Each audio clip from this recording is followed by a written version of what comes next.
if you don't get anything else from the lesson, hopefully you do, but if you don't get anything else, just keep in mind the name Isaiah and the meaning behind it, what it means in Hebrew.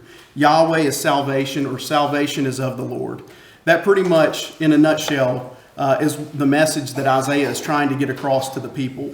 As we'll notice, they're involved in a lot of sins. They're going to be punished for those things, but ultimately their ultimate salvation is going to come through God. And so just keep that in mind, that Isaiah, the name, the meaning behind it is the overall theme of the book. He comes from a distinguished Jewish family. He's well educated, and that's made evident throughout his writing. You can see how eloquent he writes. You can see the themes that he uses, just the ability that he has to articulate himself in the Word of God. We can see that he's very well educated. And he's also called the Prince of Prophets. If you study Isaiah, he's going to have that title. You're likely, whatever you're going to read, it's going to say he's the Prince of Prophets. And I want to read just an excerpt of why that's the case. And it's due to the majestic sweep of his book. He covers a lot of themes within his book. It's got a pretty wide sweep of topics within his book. The way that he depicts the themes of justice and redemption, like we'll see, that's one of the main themes of the first half of the book. But then also redemption, the second half of the book. And it all culminates in the great prophecies of the Messiah and the Messianic age. And so that pretty much gives you a little bit of the background of Isaiah himself. History holds that he meets a very tragic end by those that are opposing him. He ends up being sawn in two. So this man of God, this prophet of God, meets a very tragic end. But as we look at the book Isaiah, it's written mainly to Judah. He addresses both Israel and Judah. And just to recap, we'll remember that the nation is split into two at this point. We've got the northern kingdom, known as Israel, composed of 10 tribes, and then the southern kingdom, composed of 2 tribes. It's known as Judah. So this is written mainly to Judah, that southern kingdom. Of course, we know that Israel was the one that began in sin when we looked at the topic of Jeroboam. Jeroboam being the first king of the northern kingdom, he led that nation, unfortunately, into the way of idolatry and various sins. And he kind of unfortunately started them down a bad path. And unfortunately, and we see initially that Judah was very faithful to God, but we see that they are eventually following in some of the same sins as their northern neighbor Israel. And as I mentioned, there are a lot of sub-themes within the book, but you can pretty much boil it down to these 2 themes. In chapters 1 through 39, the overall theme is judgment upon their immorality, their idolatry, the way that they were worshiping. It was just very much going through the motions or applying their own philosophy to how they should worship God instead of the way that God wished for them to worship Him. So God brings judgment upon them. And then in chapters 40 through 66, there is a message of hope and comfort. So Isaiah doesn't just bring the bad news, but he says, ultimately you're going to go through these bad things. You're going to have to suffer the consequences of your mistakes, but just know that there is a glorious future ahead for a faithful remnant of you that will return to God. And this is just from a timeline. We can see Isaiah there, and the time that he lived encompasses about 4 kings. He is born around the waning years of King Uzziah's reign, but also his ministry takes place during the King Jotham, King Ahaz, and King Hezekiah's reign as well. So that's where Isaiah falls in the history of the southern kingdom. Some of the things that Isaiah stresses in his book, well, he talks about salvation by faith. He stresses that it's only through God that they're going to be able to find salvation, and they must maintain faith in the God that will deliver them. He talks about holiness of God and the need for ethical living. They had departed far from God's desired will for how they should conduct their lives. Like I mentioned, they had gotten involved in idolatry, immorality. They had, pretty much just diverted themselves into, just a terrible way of living and how they conducted their worship to God. It was just very apathetic. They didn't really have any emotion in it, and they didn't see, the strong need for focusing on worshiping God how He desired. He talked about the offense of human sin and the certainty of divine judgment. God is a just God, and what he promises he will deliver. And if justice is needed, if judgment's needed, he's going to bring that about. And we see the ways, we'll look at that, of how God brings that about. But he also talks about the repentant remnant that will experience redemption. There's going to be a portion of God's children that are going to be able to be permitted to come back to God. They're at a guilty distance from God, but there's going to be a faithful portion who are going to return. As I mentioned, Isaiah, the name means salvation is of the Lord. This is the second time that I'll mention this, and I'll mention it one other time, so hopefully it sinks in. But the name Isaiah, another way to interpret that, salvation is of the Lord. And the name salvation appears 26 times in Isaiah, and that's significant as we compare it to the other prophets, where if you combine all the other prophets together, the word salvation occurs only 7 times. So a very, very central theme to Isaiah's writing is this topic, this very important topic of salvation. Now also we see that another big thing that he stresses is the prophecies of the Messiah. He talks about the way that Jesus is going to come about. He lists things in great detail, as we'll mention. And all of the prophecies that he mentions in number, it's second only to the book of Psalms in the number of prophecies about the Messiah that he makes. And so some of the things that he points out about Christ's ministry are his incarnation, his youth, his mild manner, his obedience to God, and his devotion to wanting to serve God, his message, his miracles, and also about the sufferings, rejection, and death that he would endure, and then ultimately, though, his exaltation. And so he accurately predicts hundreds of years before Jesus arrives on the scene all of the aspects that would concern Jesus in his ministry. Another important thing about the book of Isaiah is it occurs after the Golden Age in the Old Testament. When you think about the Golden Age, what exactly is that? Well, it was a time following King David and King Solomon where the kingdom experienced a lot of prosperity, a lot of agricultural success, a lot of military success. And so these were the golden times for the kingdom. King David had saved up stores and stores of gold and timbers and various things to help in the building of the temple. And of course, we know that God wasn't permitting him to build that. It would be his son that he would designate to build it, Solomon. And so David saves up all of these stores of things. The kingdom was experiencing a lot of abundance. And so things were going very, very well for Israel up until we see the kingdom divided. And what happens to the people is, as I mentioned, they fell into immorality, excessive drinking, idolatry, greed. There were various false prophets who would pander their messages to the people, trying to steer them away. And so the people very quickly fell away from God, and they went toward their own selfish desires. So much so that Isaiah says these words to them in Isaiah 1 and 10. He says, "Hear the word of the Lord, you rulers of Sodom. Give ear to the law of our God, you people of Gomorrah." So they had stooped to such a low level that they were compared to those terrible cities that we read of in Genesis, Sodom and Gomorrah.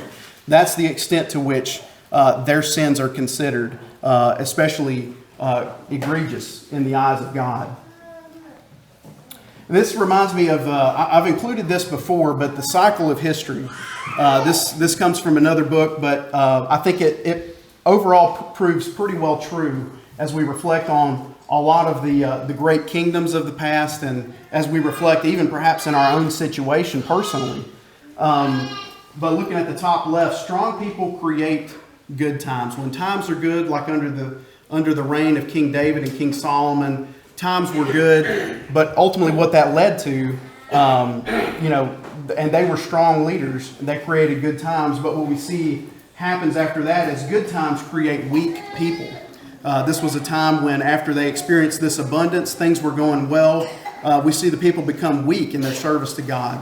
Even Jeroboam, as an example, thought it would just be prudent to be able to use golden calves in order to worship in order to worship God. He thought that would be a good thing to do. It shows just how much their mindset had diverted. And then also we see that what happens with weak people is they create bad times. And then we see the cycle there following bad times create strong people and then we see the cycle continue. And this is the cycle that we continually see Israel go through throughout the Old Testament. They go through these highs and lows, and whenever they go through a low time, those tough times, God uses chastening, He uses correction in order to bring them back to Him. And so just kind of keep this overall cycle in mind.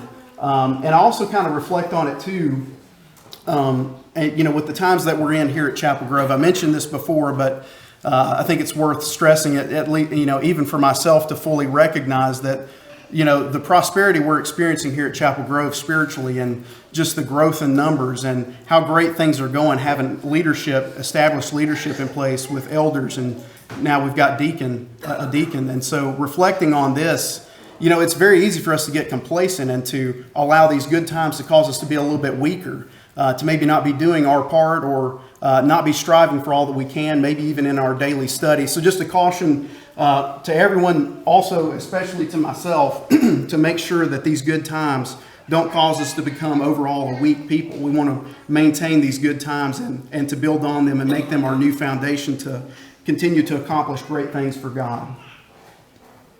So as we reflect on that, that was the overall overview of Isaiah. Then we're going to look at Isaiah chapter 10 and some of the main things that he points out there.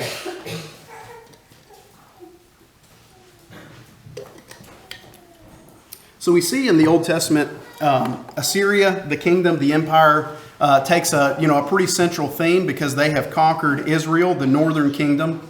They've fallen into Assyrian captivity. And God points out through Isaiah that He uses the Assyrian Empire as His tool to be able to bring judgment upon Israel. In Isaiah chapter 10, verses 5 and 6, He says, "Woe to Assyria, the rod of my anger, and the staff in whose hand is my indignation. I will send him against an ungodly nation and against the people of my wrath. I will give him charge to seize the spoil, to take the prey, and to tread them down like the mire of the streets." Now, I mentioned all the sin that the people are involved in at this time, and God is using this other kingdom, this worldly kingdom. They obviously don't follow God, but He uses this kingdom in order to bring His judgment upon the people, to bring that correction, like I spoke about, upon the northern kingdom, Israel. But of course, this isn't what motivates Assyria. They don't know that they're used by God to be able to accomplish this. We see that in verses 7 and 8, what does motivate Assyria? Talking about the king of Assyria, "Yet he does not mean so, nor does his heart think so, but it is in his heart to destroy and cut off not a few nations. For he says, are not my princes altogether kings?" So we see that it's just their desire to conquer, their desire to take over new lands, new people, to seize whatever spoil they can. That's what motivates Assyria. They are pretty much just a heathen nation that's seeking to conquer whatever they can. And we see the arrogance of Assyria as well. In verse 13, "For he says, by the strength of my hand I have done it, and by my wisdom, for I am prudent. Also I have removed the boundaries of the people, and have robbed their treasuries. So I have put down the inhabitants like a valiant man." So the king of Assyria is so arrogant to think that it's because of him and his strength and his wisdom that he's been able to have all of these victories over Israel and to be able to conquer them. And then God also points out through Isaiah in verse 15, "Shall the axe boast itself against him who chops with it, or shall the saw exalt itself against him who saws with it?" Ultimately, this is just the weapon through which God is exacting His judgment on His people. And He's pointing out just the failure of Assyria to recognize this, thinking that it's just because of themselves and their own greatness that they've been able to accomplish this. And so we see that God deals with Assyria as well. God's not going to punish His people, Israel, and allow the sin of the surrounding nations to go unpunished. He is a just God. And we see in verse 12, "Therefore it shall come to pass when the Lord has performed all His work on Mount Zion and on Jerusalem, that He will say, I will punish the fruit of the arrogant heart of the king of Assyria and the glory of his haughty looks." He points out just how arrogant they are and how much He's going to bring justice and judgment upon Assyria as well. In verse 33 and 34, "Behold, the Lord of hosts, will lop off the bow with terror. Those of high stature will be hewn down, and the haughty will be humbled. He will cut down the thickets of the forest with iron, and Lebanon will fall by the mighty one. God's going to point out to all of the nations around that God is in control. It's not Assyria. They're not the dominant power. God's in control of all things. He's not going to allow Assyria to remain in power. And also, Isaiah points out that God's going to deliver Israel. In verse 20 and 21, and it shall come to pass in that day that the remnant of Israel, and such as have escaped of the house of Jacob, will never again depend on him who defeated them, but will depend on the Lord, the Holy One of Israel, in truth. The remnant will return, the remnant of Jacob, to the Mighty One. And so we see here, also continuing on verse 22, for though your people, O Israel, be as the sand of the sea, a remnant of them will return. The destruction decreed shall overflow with righteousness. For the Lord God of hosts will make a determined end in the midst of all the land. So God's going to bring about judgment, but also there's going to be redemption available for the people as well. God's going to deliver them. Now, all of this, is pertaining, of course, to a lot of what he talks about in chapter 10 is talking about the kingdom of Assyria.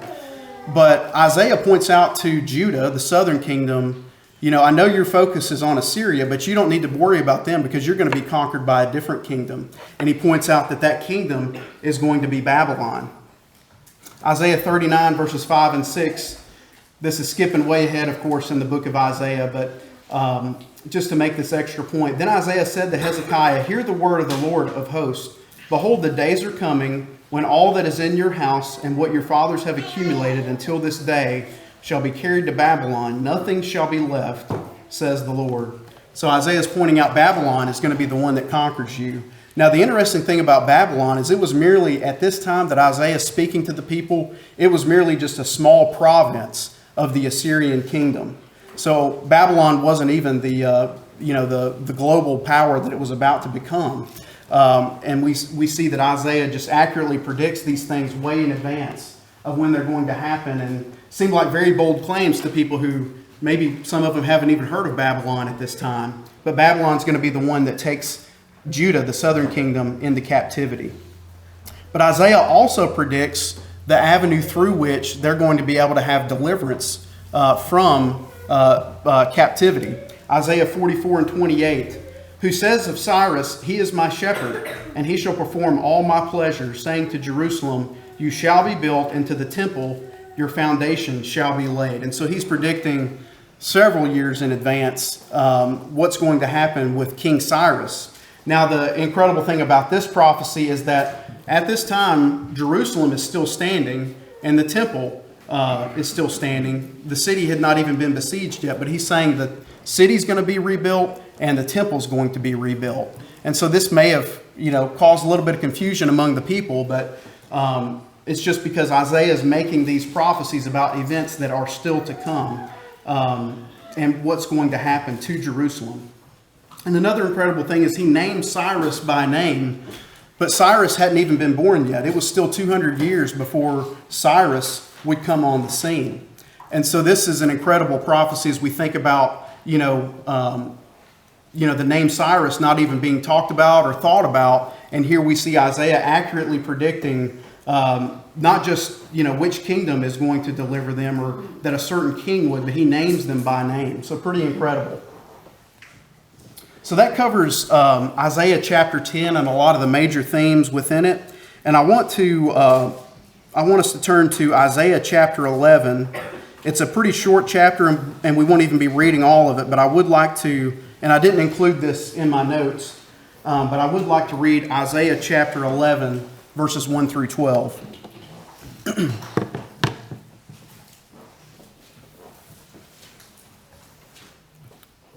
All right, Isaiah chapter 11, beginning at verse 1. There shall come forth a rod from the stem of Jesse, and a branch shall grow out of his roots. The Spirit of the Lord shall rest upon him, the Spirit of wisdom and understanding, the Spirit of counsel and might, the Spirit of knowledge and of the fear of the Lord. His delight is in the fear of the Lord, and he shall not judge by the sight of his eyes, nor decide by the hearing of his ears. But with righteousness he shall judge the poor, and decide with equity for the meek of the earth. He shall strike the earth with the rod of his mouth, and with the breath of his lips he shall slay the wicked. Righteousness shall be the belt of his loins, and faithfulness the belt of his waist. The wolf also shall dwell with the lamb. The leopard shall lie down with the young goat, the calf and the young lion and the fatling together, and a little child shall lead them. The cow and the bear shall graze, their young ones shall lie down together, and the lion shall eat straw like the ox. The nursing child shall play by the cobra's hole, and the weaned child shall put his hand in the viper's den. They shall not hurt nor destroy in all my holy mountain, for the earth shall be full of the knowledge of the Lord as the waters cover the sea. And in that day there shall be a root of Jesse, who shall stand as a banner to the people. For the Gentiles shall seek him, and his resting place shall be glorious. It shall come to pass in that day that the Lord shall set his hand again the second time to recover the remnant of his people who are left, from Assyria and Egypt, from Pathros and Cush, from Elam and Shinar, from Hamath and the islands of the sea. He will set up a banner for the nations, and will assemble the outcasts of Israel, and gather together the dispersed of Judah from the four corners of the earth. So just a few things. I'll have just a few points to make on this chapter as we reflect upon it. But this is obviously a prophecy of the coming of the Messiah and his kingdom.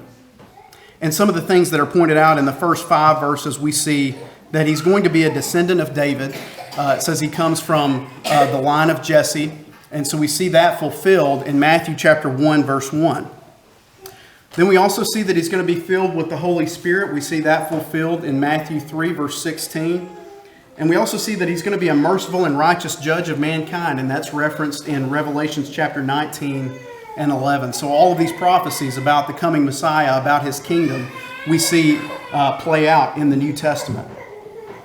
And then we also see, importantly, the universal significance of the coming Messiah's reign, how that's going to have an impact. Traditionally, God's people have been Israel, his chosen people, but we see eventually what plays out is this is going to have a lot broader implication.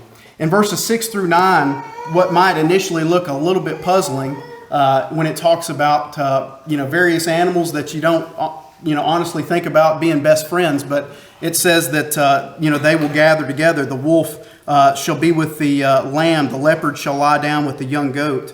All of these things that are referencing the peace and reconciliation that is to come. And eventually, Israel has been among all of these nations. They've been taken over by these nations, but eventually, as Jesus comes on the scene and delivers his gospel, eventually what we see is that his gospel is spread throughout all the earth, and his people are going to be dispersed throughout all of these nations. And those nations that were once opposed to them, they're going to be living among them all. And they're not going to have to worry about being conquered as a nation anymore. And then we also see in verse 10 that the Gentiles will eventually come to the Messiah as well. Jesus messages to all those that would listen and that would obey his word.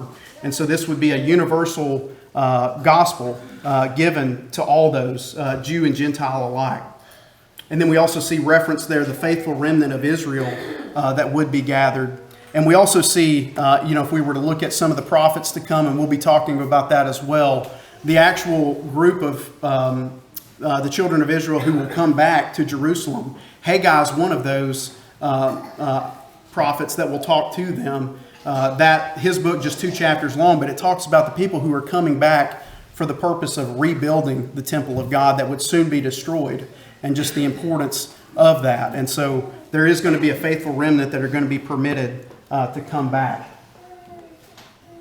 So some of the key takeaways of looking at all these things, hopefully it's been a good simple overview, but I want to give us just a few things to kind of take home with us. God's punishment was going to be brought upon the people. He promised it, and he delivered on it. It would be through the Assyrians for the northern kingdom. The Babylonians would conquer the southern kingdom. And of course, their sin is what put them at a guilty distance from God. We see that he references in chapter 59, verses 1 and 2. But he also points out that if they would return and if they would obey him, there's going to be blessings that follow that. And so they always need to be constantly keeping in mind what God has commanded and not steering away from his pattern of worship and service to him. And then we also see, as I mentioned, that a remnant would be spared. and then also the coming of the Messiah and salvation. I pointed out specifically Isaiah 53 to set up for William, who's going to teach next Sunday evening on specifically that chapter of Isaiah 53. We look forward to that. But then again, just to cap off the entire sermon, to encapsulate it into just kind of one idea, the name Isaiah meaning salvation is of the Lord. Isaiah, that was his continual message to the people. Salvation is going to come through God, and you need to be returning to Him, and that's ultimately who is going to deliver you and who you need to put your faith in. So I hope these have been beneficial things, key takeaways to look at. Hopefully it's been helpful as we explore this, as we navigate through the Old Testament and as we specifically study Isaiah and what his ministry dealt with among the people. So we never want to close a service without extending the invitation. If there's one here who's never obeyed the gospel, this invitation is for you. We encourage you to make your life right and choose to follow the path that God has desired for you to take and to become a Christian and a child of His. Thanks for watching this video. I know what you're thinking. I don't want to miss another video from this channel. In order to avoid that, click on the red button down there, subscribe, and then click the bell icon. Not only will that alert you each time a new video is uploaded to the channel, it will also help spread the channel to other people's awareness. So, go ahead, do it. Like right now, click on it.